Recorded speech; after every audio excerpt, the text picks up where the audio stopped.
آج پاکستان کی primary institution in terms کے انٹرنیشنلی ریکگنائزڈ ہے.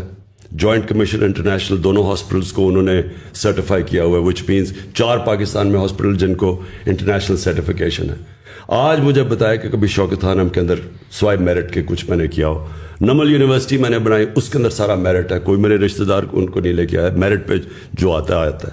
میں نے کبھی, میں یہ سوچ بھی نہیں سکتا کہ آرمی چیف کے اوپر سوائے میرٹ کے میں کوئی اور فیصلہ کروں. میرا تو کوئی انٹرسٹ ہی نہیں ہے, مجھے تو کوئی اپنی کرپشن نہیں چھپانی, مجھے تو کسی سے کوئی خوف نہیں ہے. میں تو چاہوں گا کہ میری فوج کا ادارہ مضبوط ہو. تو یہ پھر پھیلایا گیا کہ عمران خان اپنا آرمی چیف لانا چاہتا ہے اور جنرل فیض, یہ بعد میں ساری چیزیں کہیں گئی ہیں. میرے ذہن میں یہ کبھی نہیں تھا. لیکن آپ کو لگتا ہے کہ اس کے علاوہ بھی کوئی بات ہوئی ہے جو ابھی تک پبلکلی نہیں آئی؟ مطلب بہت سے لوگ کہتے ہیں کہ جی پی ٹی آئی گورنمنٹ جو تھی وہ فارن پالیسی کنٹرول کر رہی تھی, وہ یہاں سے نہیں ہونی چاہیے, وہ وہاں سے ہونی چاہیے. دیکھیں, میں نے تو جب سے آج سے چھوڑے 26 سال پہلے جب میں پالیٹکس شروع کی ہے, تو میں نے تو کبھی اپنی جو میری اسٹیٹڈ ایم تھا فارن پالیسی کا, اس سے کبھی میں پیچھے نہیں ہٹا. میرا ہمیشہ یہ تھا کہ پاکستان ایک خوددار قوم ہے, لا الہ الا اللہ کا اس کا نعرہ ہے, یہ کبھی اس کو کسی قوم کے سامنے جھکنا اور غلامی نہیں کرنی چاہیے. آپ میرے 26 سال پہلے ساری اسٹیٹمنٹس پڑھ لیں. میں نے 26 سال پہلے کہا تھا کہ میں نہ کبھی کسی کے سامنے جھکا ہوں, نہ کبھی قوم کو جھکنے. 26 سال سے میں ایک ہی چیز کہہ رہا تھا. میں نے وار آن ٹیرر کو سارا وقت اپوز کیا, کیونکہ ہم کسی کی جنگ لڑ رہے تھے. میں اکیلا آدمی تھا جو ساری جگہ اس کے خلاف. امریکہ میں جا کے میں نے کہا, ایشین سوسائٹی میں جو امریکہ کیا, اس کے اندر تھنک ٹینکس میں نے جا کے ایک ہی بات کی کہ یہ پاکستان کی جنگ نہیں تھی, ہم نے اپنی قربانی دی ہے. ہمیں امریکہ کی جنگ کے اندر ہم نے اپنے ملک کو قربان کیا ہے, لوگوں کو 80,000 اپنے لوگ قربان کیے. ملک کے کوئی نہیں بات کرتا قبائلی علاقہ کے لوگوں سے کیا گزرا ہے, سارا قبائلی علاقہ ہم نے ڈیوسٹیٹ کیا. تو میں ہمیشہ چاہتا تھا کہ پاکستان ایک آزاد ملک ہو, خوددار ملک ہو, اس کی فارن پالیسی آزاد ہو, ہم IMF کے غلام نہ بنیں, اور یہ کبھی چینج نہیں ہوا. تو میں نے تو جو اپنی فارن پالیسی تھی اسی کے مطابق رکھی. ہمارا انٹرسٹ کیا ہے؟ چائنا ایمرجنگ دنیا کی اکنامک اسٹرینتھ ہے, ہمیں چائنا کے ساتھ ہمیشہ اچھے تعلقات, ہمارا نیبر بھی ہے, ہمارے ٹریڈیشنل تعلقات ہیں.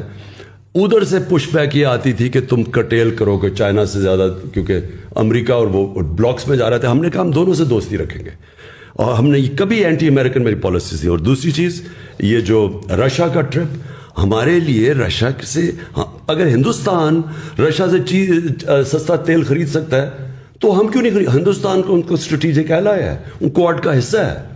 ہمیں تو وہ 3 مہینہ 13 میں ہمیں حکم دے رہے ہیں کہ ان سے نہ 30% کم پہ تیل مل رہا تھا, 30% کم پہ 20 لاکھ ٹن گندم ہم نے خریدنی تھی, وہ ہمیں سستی مل رہی تھی. تو میرا تو انٹرسٹ اپنے لوگ ہیں. اور پھر بیسس پاکستان میں بالکل بلیو نہیں کرتا, کیونکہ ہم ایک دم ملوث ہو جاتے ہیں کسی کی جنگ میں.